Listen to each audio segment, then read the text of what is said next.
Hey, listeners, ready to transform your sleep? Cozy Earth is all about lasting luxury and comfort. Their bamboo sheets have been called the world's softest sheets, cooling, moisture wicking, and unbelievably soft. And I can tell you they get better with every wash. And they have a 100-night sleep trial and a 10-year warranty. But it doesn't stop there. They have bath, sleepwear, loungewears, and even skincare. Free shipping on orders of $50 or more. Make sure you go to cozyearth.com, use our code INFOGO at checkout to save 21% off. You can find all of this in the show notes.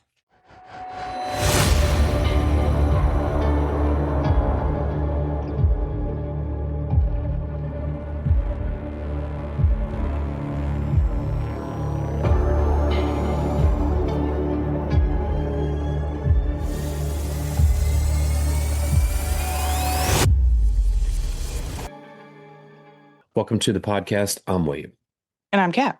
Picture a military planning room during World War II. Maps are pinned to the walls, ashtrays are overflowing because everybody smoked. The room probably has so much smoke in there you have to cut through it just to see the maps pinned to the room, right? Right, no fan. Okay, think of it as no fan. There's no fan in that room. Or maybe it was a metal fan with no guard and you could stick your finger through it and it was the kind that could cut it off.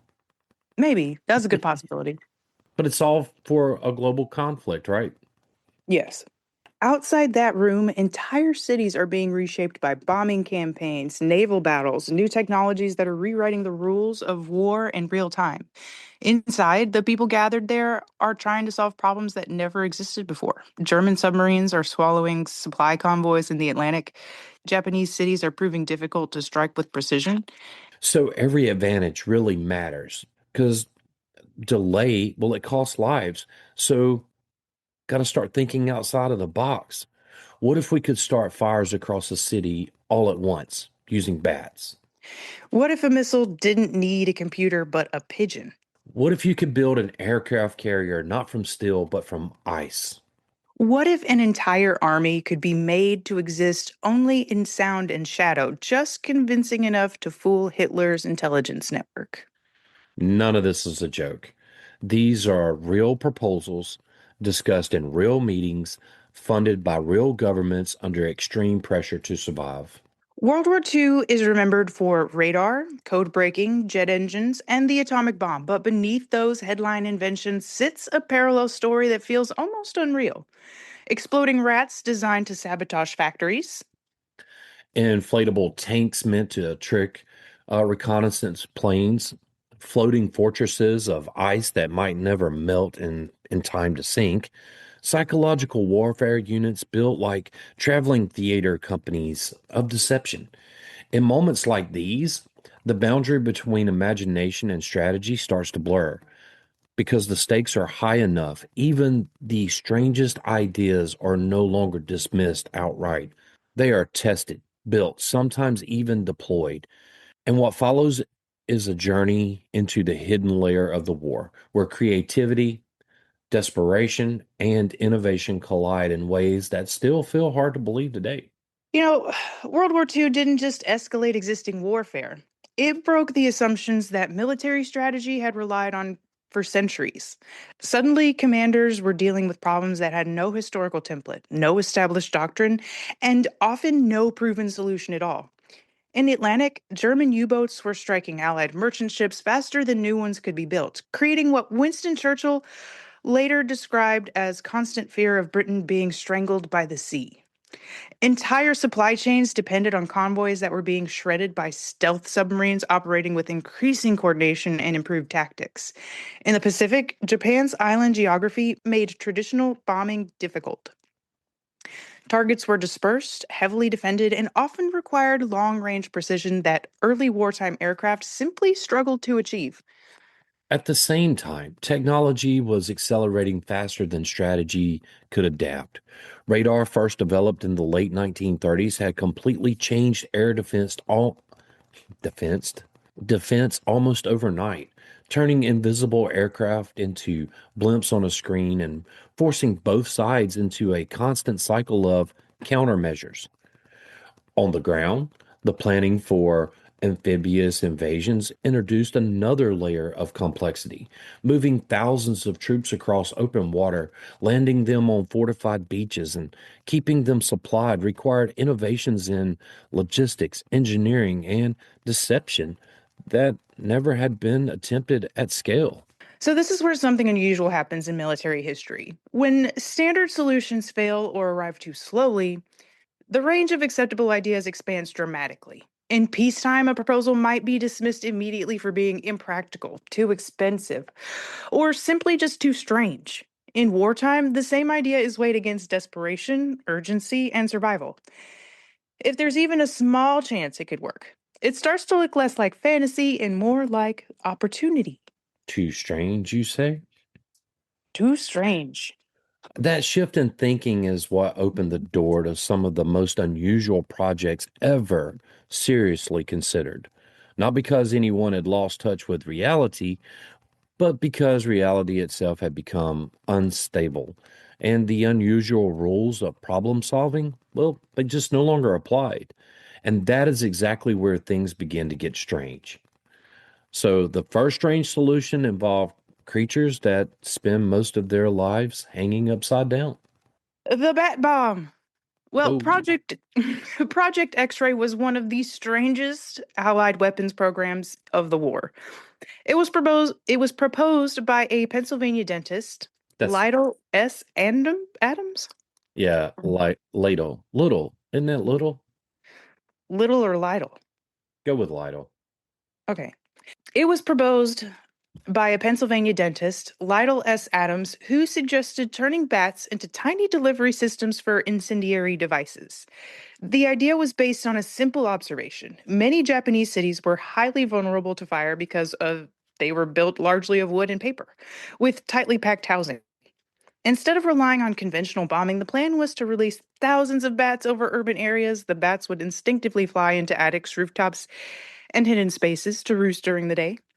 Hey, you remember our episode Olga of Kiev, Yeah. where she sent the pigeons in to burn the city? Yes. It's not that crazy. It's not that crazy, and it could have totally worked because I had an issue with bats at one point in time in an apartment. But Yeah. they will roost in your belfry, if you will, and Mm.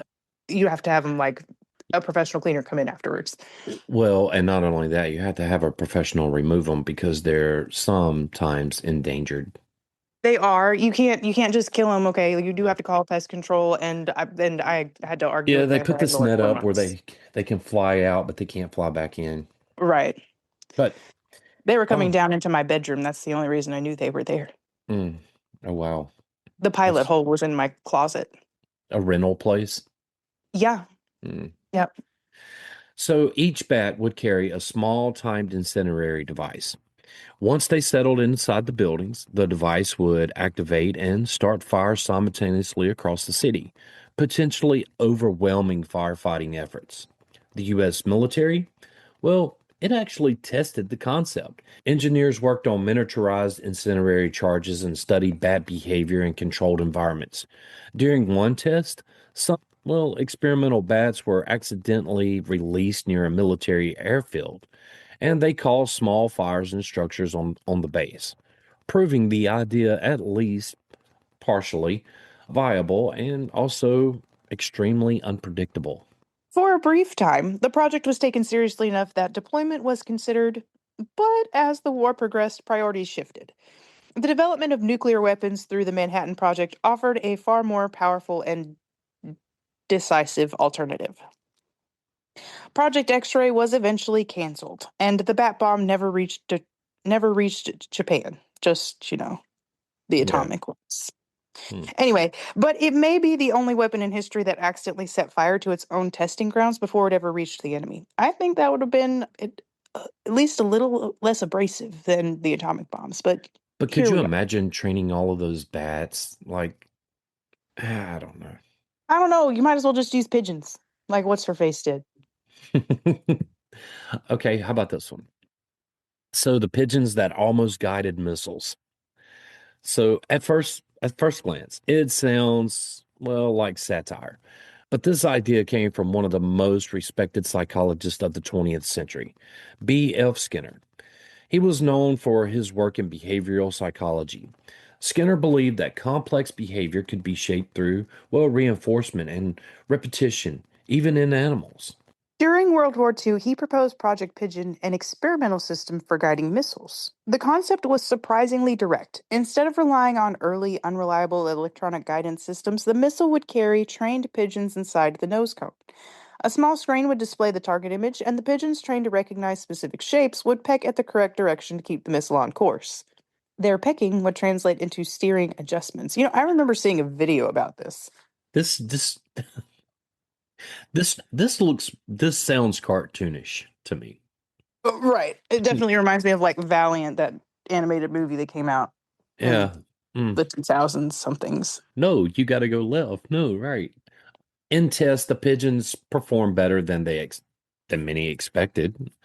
They could reliably recognize and track target images under controlled conditions, and their responses were consistent enough to suggest the system, well, it actually might work in principle.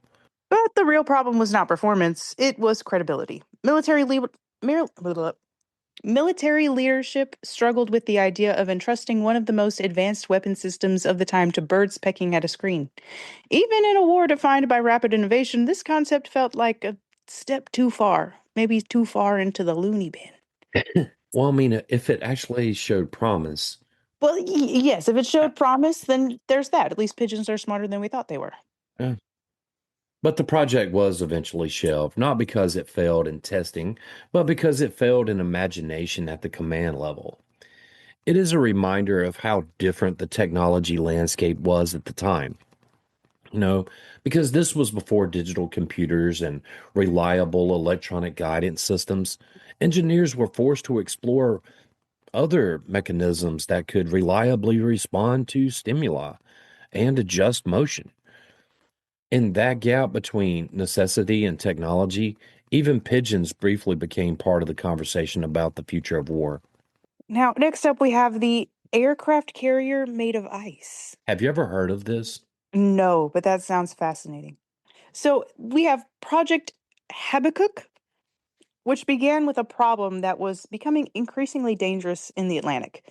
German U boats were sinking Allied ships at a devastating rate, and conventional aircraft carriers were just too expensive and too slow to build in sufficient numbers. Britain needed floating airfields, but steel was scarce, and time was even scarcer. Into this problem stepped Geoffrey Pike, an unconventional thinker working with British combined operations. Pike was not a traditional engineer. He was a strategist known for unusual, sometimes energetic proposals. But during wartime, that tendency suddenly became an asset. His idea was radical. If steel was limited, why not build a massive aircraft carrier out of ice? At first the concept sounded impossible. Ice melts, cracks, and seems far too fragile for warships, but experiments revealed something unexpected. When mixed with wood pulp and sawdust frozen into a material called pykrete, ice behaved very differently. It became stronger, slower to melt, and surprisingly resistant to damage. In some demonstrations, pykrete even resisted gunfire better than plain ice or low grade steel. Pykrete. Hey, Hey, that's the factoid of the show here. Pykrete. pykrete. The plan escalated quickly. Engineers and military planners, well, they envisioned a floating structure nearly 2,000 feet long, capable of supporting aircraft, runways, defensive arrangements.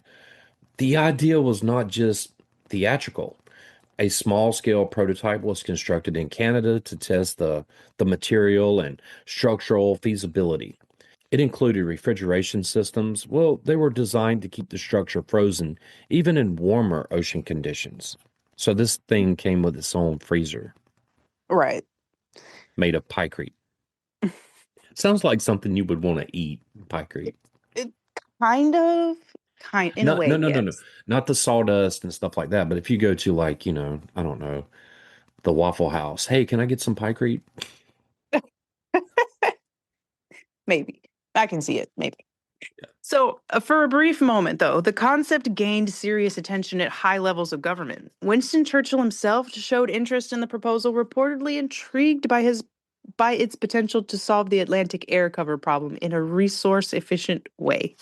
But the deeper the project went, the more difficult the reality became. The scale of refrigeration required was enormous. The engineering challenges of maintaining structural integrity at sea were, well, complex, and construction would demand resources and time that were increasingly needed elsewhere as the war progressed. So, meanwhile, improvements in long range aircraft and escort carriers began to reduce the strategic necessity of such an extreme solution. Eventually, Project Habakkuk was abandoned before it could ever move beyond the experimental stages. But still, it remains one of the most striking examples of wartime imagination pushed to its limits. A moment when the question was not whether an aircraft carrier could be made of ice, but whether it was necessary enough to even try it. Were we seriously going to build an aircraft carrier out of ice? We were going to build it out of pie, or the British was going to build it out of pie Creek. Right. So, what about exploding rats and the secret war of sabotage? Exploding rats. Yeah, that sounds kind of gross. But anyway, by the middle of World War II, the conflict wasn't only being fought on battlefields and in the skies, it was also being fought in factories, rail yards, power stations, and supply depots. This was the world of British covert sabotage operation, where the goal wasn't always large scale destruction, but disruption, confusion, and psychological pressure. One of the strangest ideas to come out of this hidden war was the exploding rat. British intelligence, well, they developed a plan to take dead rats, stuff them with plastic explosives, and then discreetly place them where German workers would eventually find them. The assumption was simple and kind of slightly unsettling. A boiler operator discovering a dead rat might instinctively throw it into the furnace. If that happened, the result would be a small but damaging explosion inside of an industrial boiler system. If you can get in there with a dead rat with an explosive, why not just plant an explosive and leave? Right. Why are you going to have a whole dead rat? Mm. But anyway, the idea extended beyond rats. Other sabotage concepts included explosive coal and disguised incendiary devices designed to be mixed into fuel supplies or machinery systems, turning ordinary logistics into potential hazards. These were not massive weapons, but precision disruptions meant to slow production and force the enemy into constant caution. In practice, the exploding rats never achieved their intended effort. German authorities intercepted a shipment before it could ever be deployed.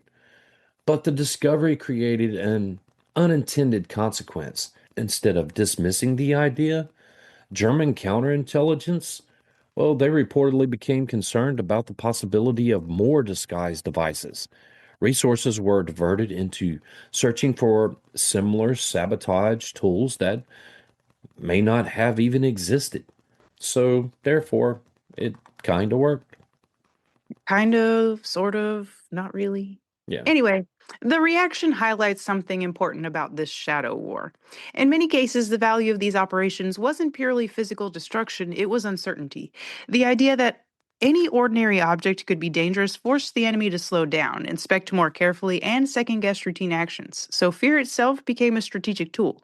And once you understand that, the next step becomes obvious. If you can make the enemy fear everyday objects, you can also make them believe in armies that don't exist at all. So let's get into the Ghost Army. And we could probably do a whole episode on this, but again, these are some of the strangest and weirdest ideas in World War II. But this one actually worked. By 1944, the Allies had realized something that changed the nature of war. You didn't always need more firepower to win the battle. Sometimes you just needed the enemy to believe you had it.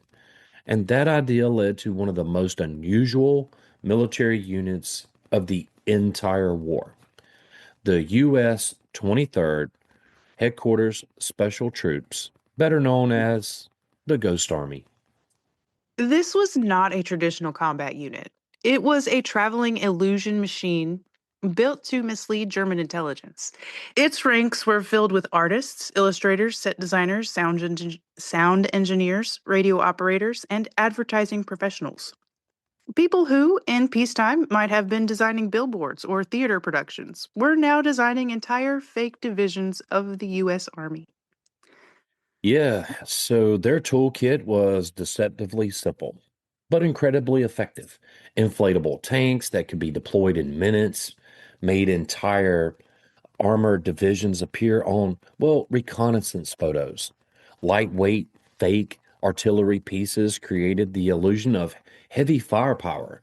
Trucks equipped with loudspeakers played recordings of tank engines, troop movements, and construction actively, sometimes powerful enough to be heard miles away. Even radio operators contributed by broadcasting fake communication traffic, carefully mimicking the patterns of real military units.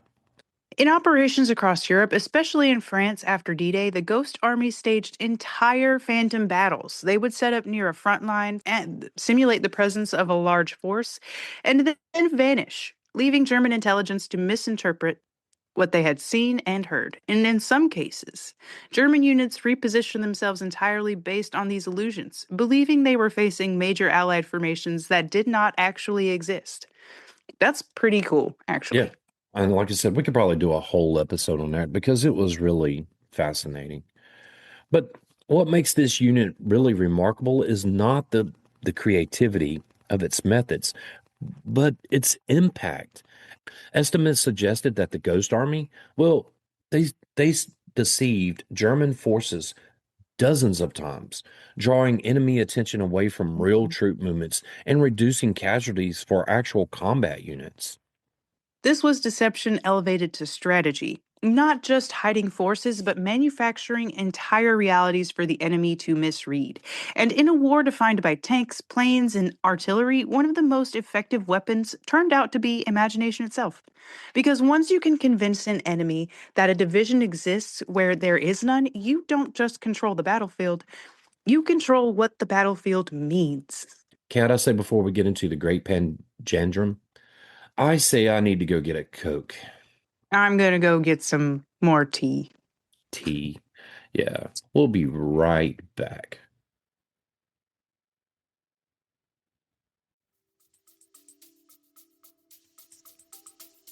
All right, so now that we're back, the Stay with us. We'll be right back. I came across big fork brands recently, and it's become one of those finds you actually want to tell people about, and you don't find that often. Okay. They're doing bacon sausage, plus these really solid pork jerky snacks and Chicago style sauces. Basically, upgrade anything you throw them on burgers, hot dogs, fries, throw it on there.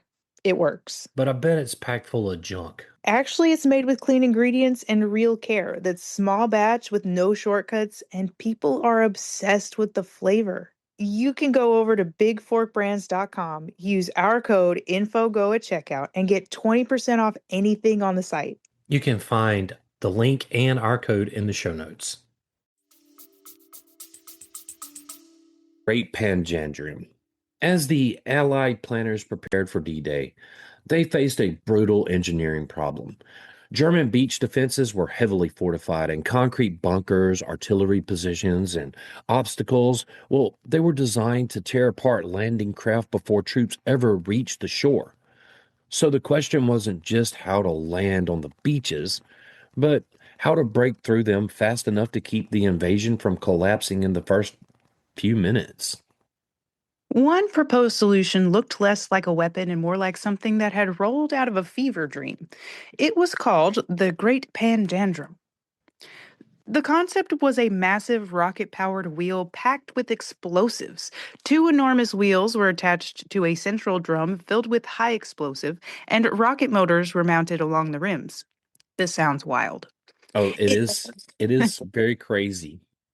in theory, it could be launched from a landing craft, race across the beach at high speed, and slam directly into German defenses, detonating with enough force to clear a path for incoming troops.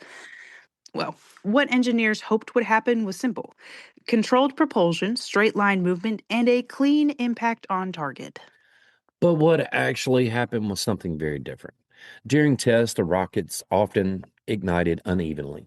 The wheels would wobble, veer off course, or accelerate unpredictably across the sand.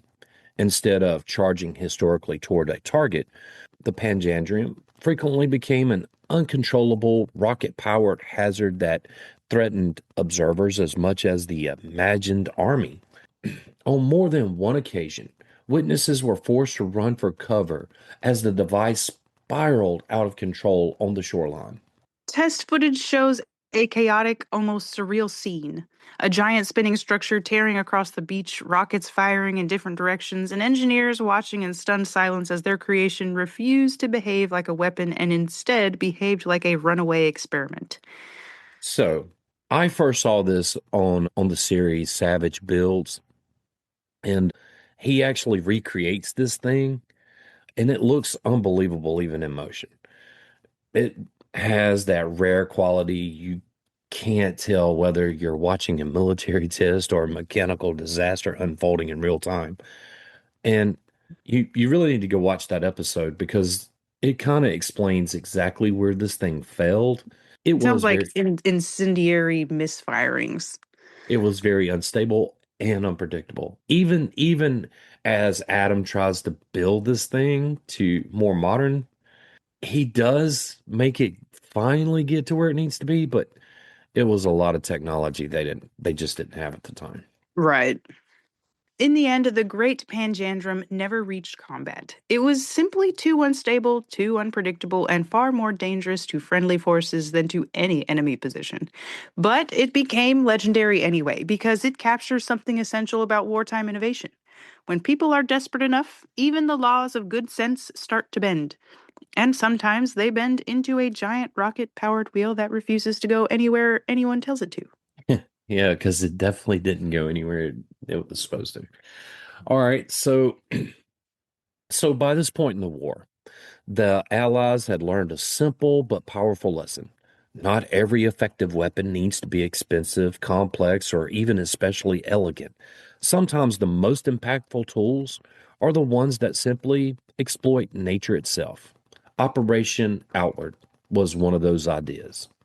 Rather than relying on traditional bombing runs or guided delivery systems, the British developed a plan to use something far less controllable but far more scalable: the wind. Nearly 100,000 small balloons were launched into the atmosphere, each one drifting on high altitude air currents toward occupied Europe and Germany. These weren't observation balloons or propaganda drops in the traditional sense, anyway. Many carried simple incendiary devices designed to start fires when they landed in dry fields, forests, or infrastructure zones. Others dragged long, trailing winds behind them, intended to short circuit power lines and damage electrical disruption systems whenever they would come in contact with this infrastructure. What made the operation remarkable wasn't precision, it was randomness at scale. No one could predict exactly where each balloon would land, but with enough launches, statistical probability began to do the work. Fires were started, power systems were disrupted, resources were diverted into dealing with unexplained damage across wide regions. And perhaps most surprisingly, it worked better than expected. German authorities, well, at first, they struggled to identify the source of the disruptions, which meant they also struggled to respond effectively. Even after they understood what was happening, the sheer low cost and volume of the campaign, well, it made it difficult to fully counter. Operation Outward didn't rely on advanced targeting systems or complex engineering, it relied on patience, probability, and the atmosphere itself. It is one of the clearest examples of strange wartime truth. Sometimes the simplest weapons, when deployed at scale and carried by something as uncontrollable as, well, the weather, well, they can produce results that rival far more sophisticated systems. And in a war defined by technology escalation, it was a reminder that nature itself could be, well, enlisted as part of the battlefield. To me, Even nature was against the Germans. yeah. I mean, to me, if this one was brought to my desk, I would be like, you want to do what? Release It- balloons? Let's go with right. the Reds. Right. Even the rocket-powered wheel sounds at least a little more probable. Or let's get the pigeons, but Right. sometimes that's how this works. Now, the strangest success of them all of the strange Allied experiments during World War II, and the most successful one, didn't involve animals, ice, or elaborate machines. It involved something far simpler: strips of metal. The idea known as window emerged from a growing problem in aerial warfare. Radar had become one of the most important defensive technologies of the war. German radar stations could detect incoming Allied bombers long before they reached targets, allowing fighters and anti aircraft guns to respond with deadly efficiency. The skies were becoming increasingly transparent to machines designed to see what human eyes could not. And I want to apologize to everyone. We took last week off because I was sick and I couldn't really talk. And I can tell it's starting to come back as we're doing this. So Right. We have scheduling issues on our end, and we're both we're working through it. But we're both under the weather. we are still here, and we will get content out as well as we can. Yeah. So scientists discovered something unexpected about radar itself. It didn't just detect aircraft. It detected anything that reflected radio waves. That meant that small, lightweight objects, well, they could create signals just as convincing as entire bomber formations if deployed correctly. The solution was almost deceptively simple.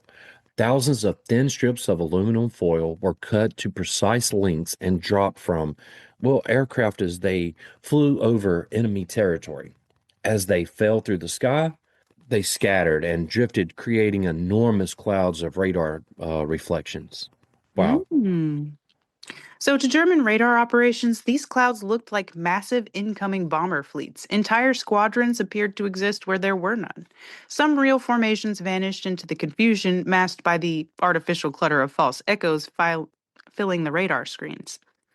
For the first time, radar itself was being turned against its users. The technology had made air defense so powerful was now being blinded by noise, not through destruction, but through overload. What makes Windows so remarkable is its contrast with everything around it. At the same time that engineers were proposing bat bombs, pigeon guided missiles, and ice built aircraft carriers, one of the most effective wartime innovations turned out to be nothing more than, well, shredded metal falling through the air or balloons floating on the wind. It didn't rely on biology. It didn't rely on massive engineering. It didn't even rely on destruction in the traditional sense. It worked by exploiting perception itself, turning a strength of modern warfare into a vulnerability. So it looks like the best out of the box thinking was illusions. Think about this though. We have ghost armies that didn't really exist, that really fooled things. We had balloons that could be released into the atmosphere and just cause utter chaos. Right. And aluminum foil, the great aluminum foil. So an aluminum foil hat isn't as crazy as it seems, huh? I'm not going to go there. But Kat, I know there were a lot more, and we're just going to briefly cover some of these other ones because they were just so wild. What do you think? Sounds good. So, Operation Vegetarian, anthrax cattle cakes. It was a British plan to drop linseed cakes contaminated with anthrax spores onto German cattle pastures. The goal wasn't direct human attack, but to poison livestock, disrupt food supply, and trigger economic collapse. The plan got extremely far into production before being canceled. Operation Mincemeat. And this one was actually a really good one. Maybe we do a episode on this one too. This is where the fake corpse spy mission, and it was carefully staged deception where the Allies planted a dead body dressed as a British officer carrying fake invasion plans, and they let the body drift into enemy hands. It did convince German command that the invasion target was Greece instead of Sicily. The Sleeping Beauty, human torpedo drone. A British attempt to create a one person electric submarine that could attach limpet mines to enemy ships. Pilots would literally ride into harbors on a powered underwater craft designed for sabotage missions. Far beyond Project Habakkuk, after the ice carrier idea, well, planners even explored floating ice runways and hybrid sea platforms designed to function as, well, mobile air bases in the Atlantic. The bombing bathtub acoustic trick. British engineers tested acoustic deception devices that mimicked the sound of tanks and troop movements using amplified recordings. It helped inflate the illusion of larger forces during deception operations. Operation Pluto, a massive pipeline laid under the English Channel to supply fuel to Allied forces after D-Day. It looked simple on paper, but required experimental cable technology and ocean floor engineering never attempted before at that scale. That sounds like that would take a lot of time they just didn't have. Yeah, and I think we should do one on the transatlantic, the cable that's under the sea for like phone lines and stuff. Right, communication, transatlantic communication Yeah. cable. But that wasn't even like phone lines. That was just the Morse code lines, right? Well, they were later converted for phone. Let's just let's put it on the shopping list. Okay. The canal defense light tanks. Tanks filled with extremely powerful searchlights designed to blind and disorient enemy troops during night combat. The brightness was so intense it could temporarily obscure entire battlefields. I believe that. Anybody try to drive around at night with astigmatism? Yeah. Oof. Um, Project Pigeon expansion concepts. After Skinner's pigeon missile idea, there were discussions about scaling animal-based targeting systems using different species for different sensory tasks. So let's get the spiders because they have spidey sense. But this did really stay experimental, but it was seriously explored in behavioral research circles. Anti aircraft rocket barrages, or Z battery. Instead of firing shells individually, Britain developed massive rocket salvos designed to saturate the sky with explosives. Accuracy was low, but psychological and area coverage effects were significant. This one's been explored a couple of times by different nations, homing dolphins. While later more associated with the Cold War programs, early wartime discussions explored whether marine animals could be trained for underwater detection task, not tanks. Acoustic mine detection experiments. Early sonar like systems were tested to detect submarines using sound reflection in water before standardized ASDIC systems became dominant.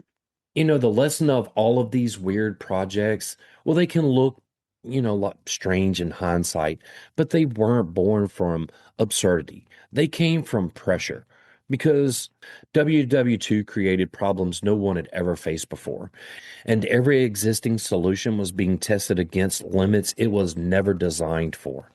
Radar changed air warfare overnight. Submarines threatened entire supply chains.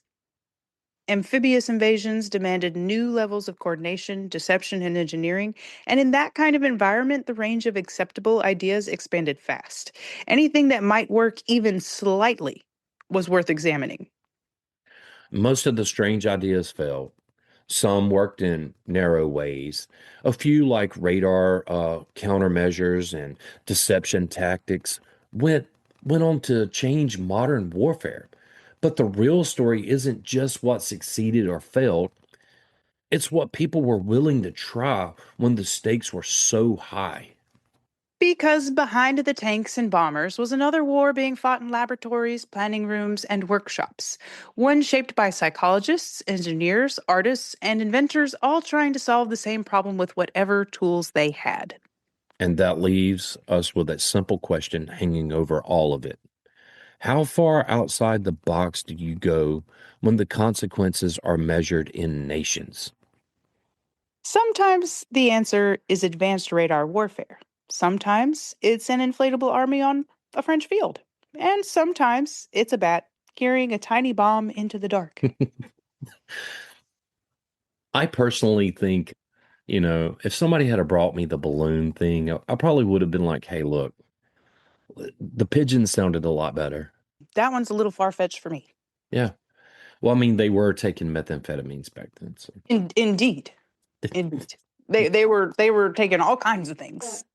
Yeah, I mean, some of these sounded absurd, but But yeah, they were fun.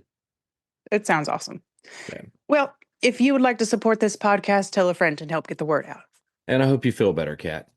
You I know too. that, well, I'm feeling a lot better. I sound a little bit better. You do sound a lot better than you did last weekend. That's for sure. Yeah. Thank you. That's why we had to take last week off. But if you would like to support this show, you can do so at Patreon or take advantage of some of our sponsors. All of those links are in the show notes. And as always, William and I want to thank you for listening. Whether you've been with us from day one or you just tuned in, a big thank you. You can join the Facebook group at Info on the Go Over there, you can get to know us. or ask us a question. But whatever you do, make sure you hit that follow button wherever you're listening to this podcast. Send us some fan mail using the link in the show notes or leave a review. Leaving that review really does help others find us. And you can email Kat or myself directly at Info on the info on the go podcast at gmail.com. it's usually me that messes up our I know. email address. My, have the tables have turned. But all of this is in the show notes. Till next time. Stay curious.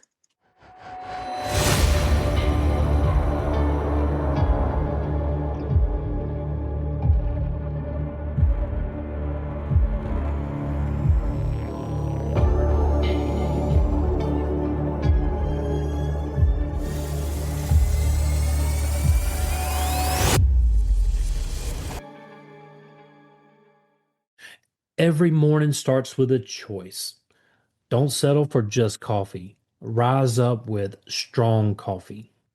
Meet the world's strongest cup of joe. Strong isn't just a drink, it's a movement. And strong stands for striving to reach our natural greatness. Born from one simple need to be better. They rebuilt coffee from the ground up, infusing organic coffee with collagen, protein, nootropics, and functional ingredients that fuel your body and sharpen your mind. There's no crash, no compromises, just clean energy, focus, and flavor that fires you up. Whether you're chasing kids, chasing goals, or chasing greatness, don't just wake up, rise up. Strong coffee, the world's strongest cup of joe, for a world ready to be better. Use code INFOGO at checkout to save 15%.